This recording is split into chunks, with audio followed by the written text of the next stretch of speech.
Have you ever thought about using acquisition as a growth strategy at your landscaping company, but you were worried that it was too big or too expensive or some other reason why you couldn't do it?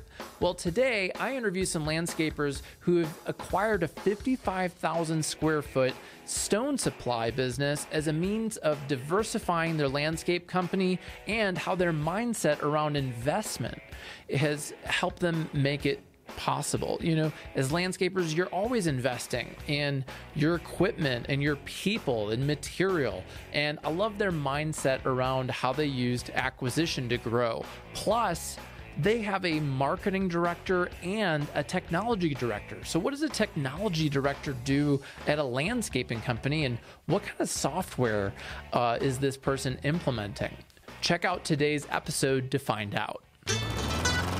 We weren't getting the leads that I knew we could. We weren't getting the right leads. What started happening is that our leads are more qualified. Our sales have probably gone up by about 10 to 15% a year. We're going to increase our sales volume by $1 million in a year. Hey everyone, welcome to the Landscaper's Guide to Modern Sales and Marketing podcast. I'm your host, Jack Justice, and today I'm excited to interview Joe Stark. He's a repeat guest. You may have heard him in the past talking about how his company uses a CRM to grow their sales. And today he's with Adam Swank, who's the technology director. They work together at Groundworks Land Design. And today I want to talk about acquisition as a growth strategy. Groundworks Land Design is a commercial and residential landscape company in Cleveland, Ohio, who just completed the acquisition of a 55,000 square foot stone supply company. So Adam, Joe, thanks for coming on the show today. Thanks for having us, Jack. Happy to be here. So we've been, keeping in touch mainly via social media and email for a while. And one email led to this conversation, and I saw your press release. So tell me a little bit about this acquisition. Yeah, it's quite a mouthful, and it was a long press release, but really super excited to introduce to all your listeners and some of your viewers that we're proudly now part of the Granite Works Stone Design team. So Tony Nazarella, the owner of Groundworks Land Design, has always been an opportunist. He's always been, had that entrepreneurial background and always looking for ways to provide more revenue streams to his current landscaping business. And this opportunity came about and he just couldn't pass it up. Here in Cleveland, we can only work about 100 days of the year because of course the cold winter months, provide a challenge when it comes to trying to work outside. And we really thought that eventually getting our ways into the interior space of, the residential and commercial accounts that we work on was the next step. Originally, we were very interested in the building itself, but the specific deal was, hey, it's the building and the company or nothing at all. And like I had mentioned, it was kind of the stars aligning, really. It's okay, well, if we take the company, it's a granite, marble, quartzite company. We're using that product already in our beautiful outdoor spaces. And it's also, again, an opportunity to, get inside the customer's home and continue to work and continue to, create larger projects for them. Tell me a little more about the stone supply aspect of the business. How much of that business is actually doing installations inside people's homes, and how much of it is just providing supply to maybe even other landscapers or other contractors? Yeah, no, I'm really glad you asked that. So it allows us to be a vendor and an installator, right? So here in our hyper-local market, there's not many people that do what we do, but there's three things that we offer as a stone supplier. So not only are we a showroom and a warehouse where you can come walk through the aisles and see all the beautiful large slabs of stone, we also fabricate in-house. So, I'm looking out the office window right now, seeing the guys polishing and templating using machines and, the water saws. And then thirdly, we install. So the moment they're done templating it to the exact dimensions, we have installs crews that go out to site and install right away. And that's rare in our area because a lot of the large suppliers, they're really just wholesalers, right? So you would have to go pick out a stone slab from somewhere else. And you have to ship it using logistics and more money to a place that templates, fabricates, and installs. So we call ourselves a full service stone supplier, meaning we're supplying, fabricating, and installing, and we can do that. We're averaging about 3 weeks right now. So. Wow, that's incredible. And so how much overlap is there with the existing landscape market for your, I'm assuming, well, actually probably your commercial landscape clients as well are probably buying stone as well. Yeah, and actually we're seeing it more in residential specifically, just so many outdoor living spaces when allow us to. But it's funny, and that's kind of where we started to notice this overlap that was going to happen, because we used to buy our stone from this supplier right here, who we now own, right? On our outdoor kitchens, on our, countertops, the customers that want the drastic bars right next to their swimming pools. So we saw it happening already. And quite frankly, this now allows us to be our own supply chain. We're not going elsewhere. We're not going outside and having to pay more money and the markups to get the stone. We're using our own supplies, which is a pretty neat thing to see. I love it. And so what were some of what went well during the acquisition that you can share, and maybe what were some of the challenges? I definitely want Adam to talk a little bit about this because he played a huge role in the operations, but I will say quickly, we rebranded, acquired, and made the announcement all at the same time. So don't quote me on this statistic, but I heard something, I think it was in Forbes, that somewhere between like 74% of companies that recently acquire another company, they don't touch, change, rock the boat, and definitely don't rebrand or change the name of the company they acquired for 2 years. So 24 months that everything is staying exactly the same. And that gives, the company that just purchased the new business 24 months to kind of get everything together. This happened very, very quick. We had been talking to the company since April, but when it really got down to the nitty gritty, it moved very fast. And due to a number of reasons, we thought it would be best from a reputation standpoint to rebrand immediately. So I think the biggest struggle that marketing saw, or just the public saw, was, hey, first we need to get the name out there that this is now, part of our business model. But two, we're also introducing this new name to the public. So, going back to all the notes that are in your book, the Google My Business, all of the major social channels, the SEO, all of that had been picked up and was recognizing the old name. So on top of also trying to get some steam for just making the announcement, we also had to do it properly and strategically, because we had to announce including this new name, which is Granite Works Stone Design. I was actually just looking at Google Maps, and it looks like you're going to have 2 Google listings, right? So you've got Groundworks Land Design, and then we've got Granite Works Stone Design. And is that the plan, is to keep them? They're different brands, right? They're different. So 2 different entities, but all working under the same kind of managerial financial system, which we can talk about in a little bit. But the master plan that we haven't even talked about when I was mentioning moving facilities is we want both businesses, both Groundworks and Granite Works, to operate under the same roof, which is this new building that we acquired, the 55,000 square foot facility. So we had to jump back and forth and learn a little bit more than we wanted to about how Google My Business works and verify tax ID, all of that. Yeah. Okay. So you've got 2 different Google listings, and they're under the umbrella of a new company. But before we get to that, or maybe this is part of it, what were some of the challenges of the acquisition? So one was around marketing, and you must have some really ambitious marketing director who's like, hey, we're getting this all done right away, right? I mean, that's a lot of work to do with all the digital stuff, the print. Do you have signage out there? We have temporary signage, but even temporary signage, yeah. What were some of the other hard parts about the acquisition that you're realizing? Really, honestly, when you're walking into a new business, everybody operates with their own kind of style and functionality. So coming in, getting a grasp of how the business was run, and really taking the pieces and parts that have really made our business at Groundwork successful and trying to implement those. So, lots of times in order to fix a problem, you've got to really address it, find what it is. And lots of times that isn't easy. Lots of people have to kind of admit things that they failed in the past. And then we've got to really admit some other failures. So it's a team effort. It's a lot of, digging in and finding some skeletons in the closet, so to speak.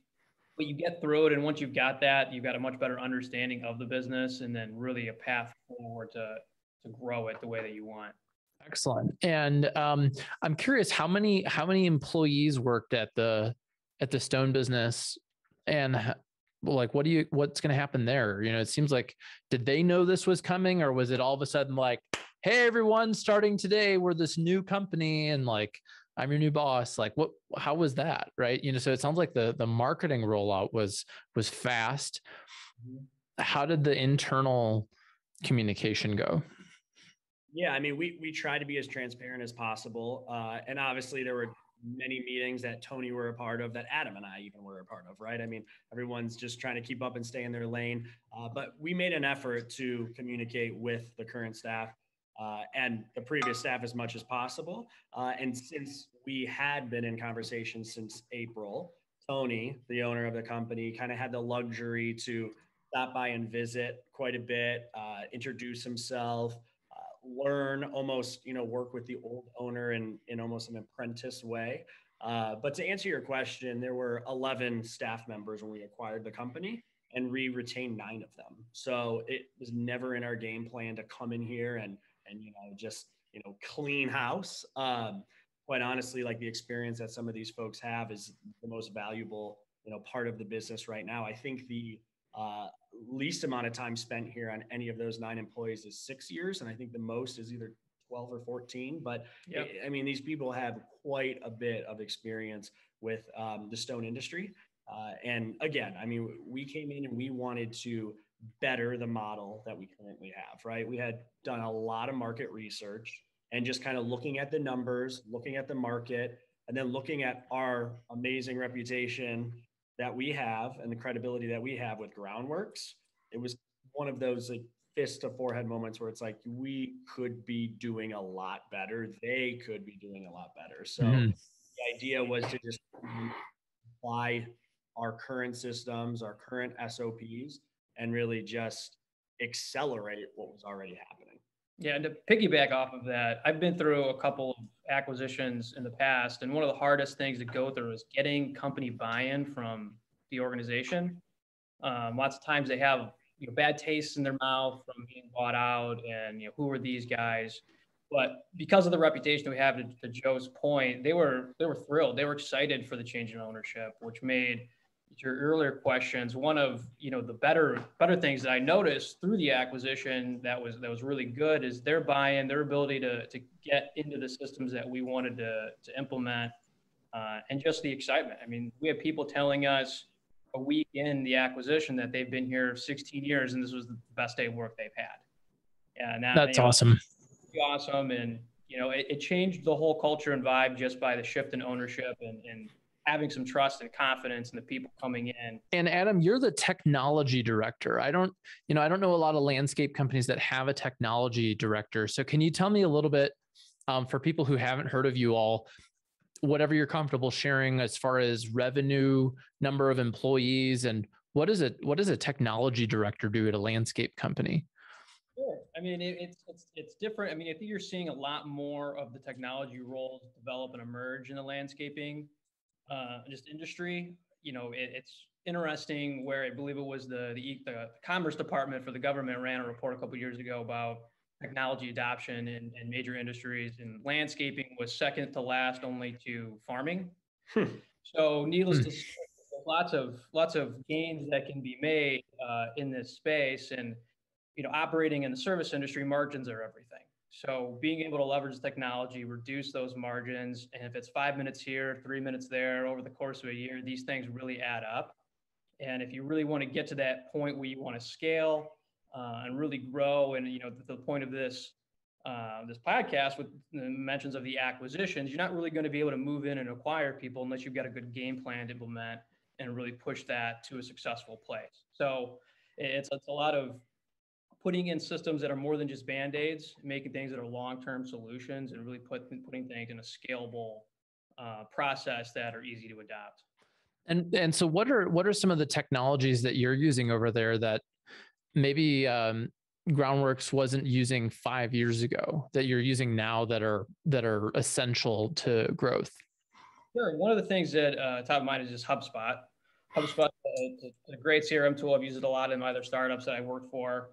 It keeps things it's the single source of truth, which Joe's heard me say, over and over and over again.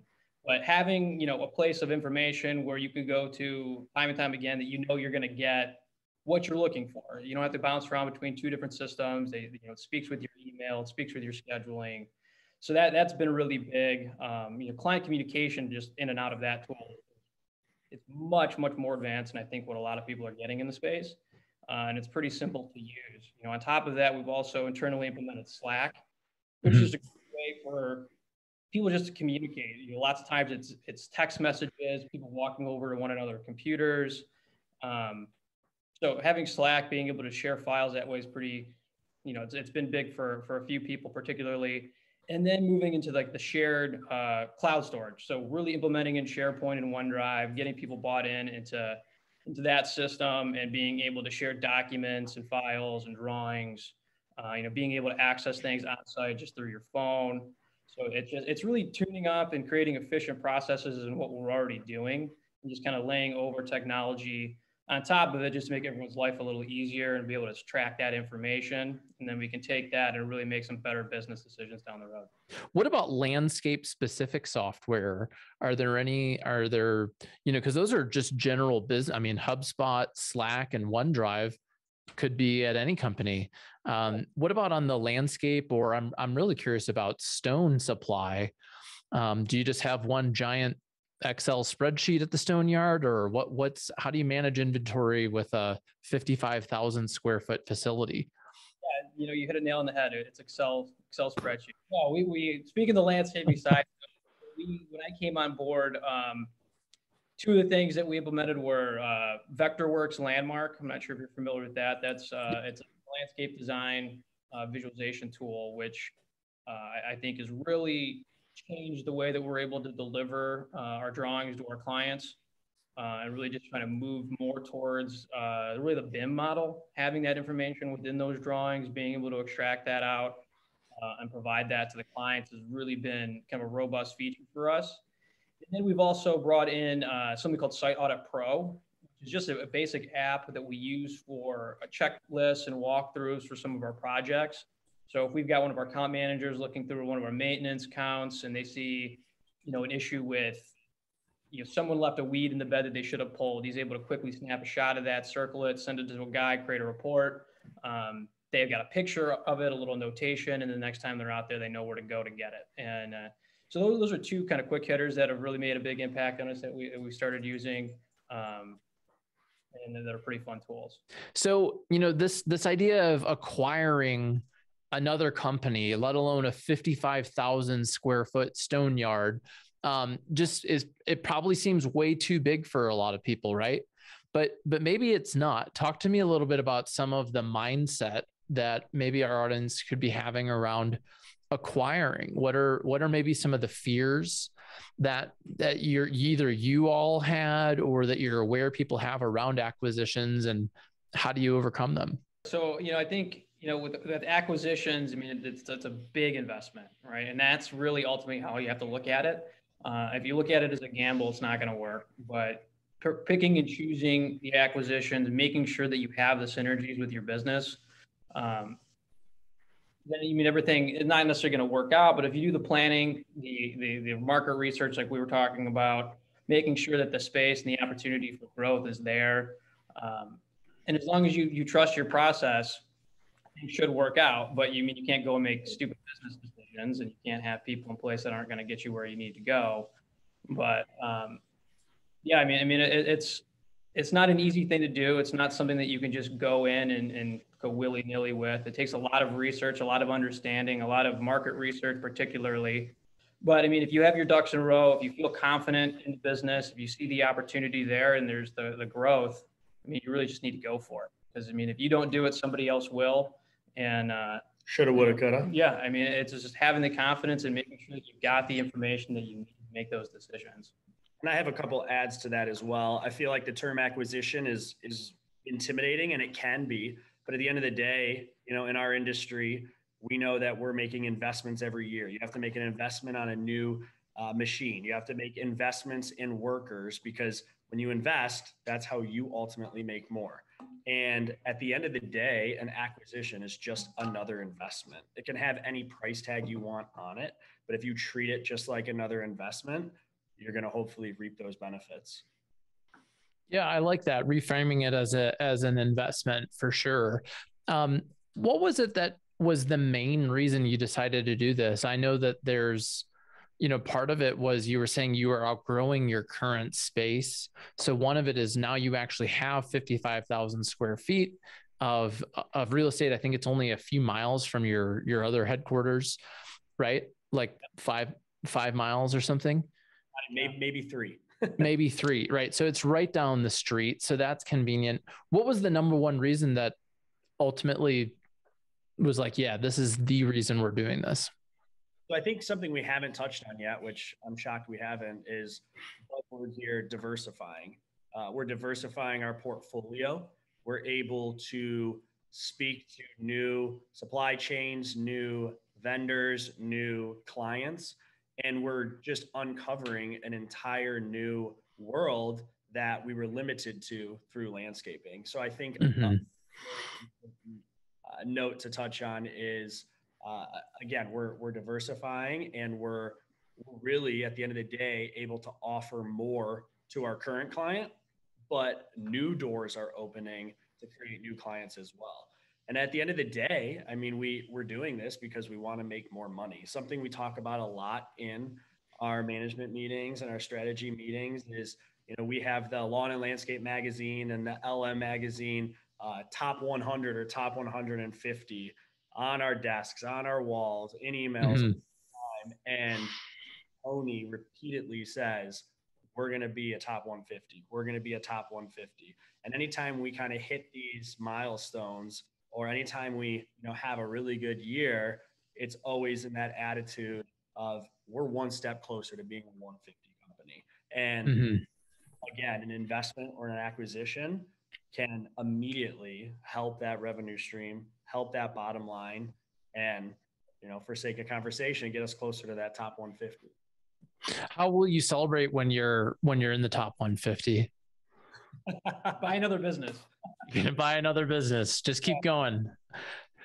Yeah, but speaking of money, the name of the new company, right, that's overarching all of this is GW Capital, right? So tell me a little bit, what is GW Capital and how does it fit into all of this?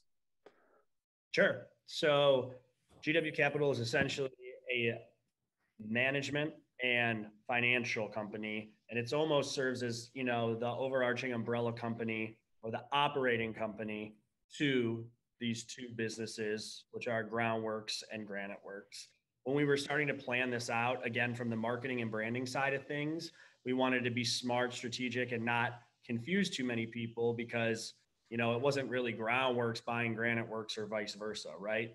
The big picture plan is to hopefully have a couple more companies. And as you start adding additional entities, things can get a little bit, cross-haired and foggy, and, oh, wait, so this sister company is to this sister company. And, so we thought, let's just establish, kind of the parent company right now.